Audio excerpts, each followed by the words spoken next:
Saturday was a really difficult day at our house typically because that's when my father would pay the bills. And he'd sit at the dining room table, and he's an accountant, and he'd lay all this stuff out. And, you'd walk through the dining room, and when you'd see him start like doing this, rubbing his head in between each bill, you knew it was time to go outside and play. Because things were going to start to get ugly inside the house, as he was going to try to figure out how to make ends meet and talk to my mother about why certain things were bought and why'd you spend this money or why didn't you? And we lived that. And I know that families all across New Jersey are living that right now. The same way I lived it growing up in the 1970s in Livingston with my mom and dad. I know that there's plenty of people in this audience and friends and family that you know that are living the same thing. That you wonder how you're going to make the mortgage payment every month. That you wonder whether you're going to be able to put a little bit of money aside to pay for your kids' college. Whether you can afford to live here anymore.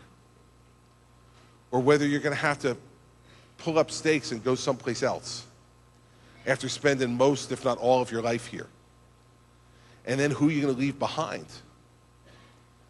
Are you going to leave your children behind here as they're grown? Those things are things that I know that my parents actively thought about. And fortunately for them, they were able to soldier through it.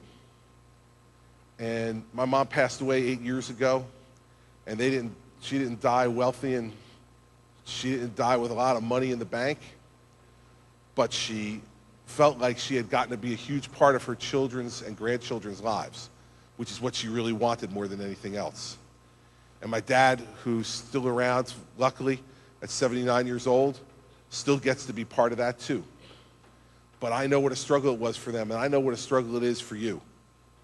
And that's when I'm doing the things you see me doing, it's all about that. I mean, there's lots of different issues that we'll talk about that have lots of different effects on people's lives. But in the end, what you need to know that I'm pushing for every day is trying to make the lives easier for people like my mom and dad, who I know struggled so much to get to where they got to.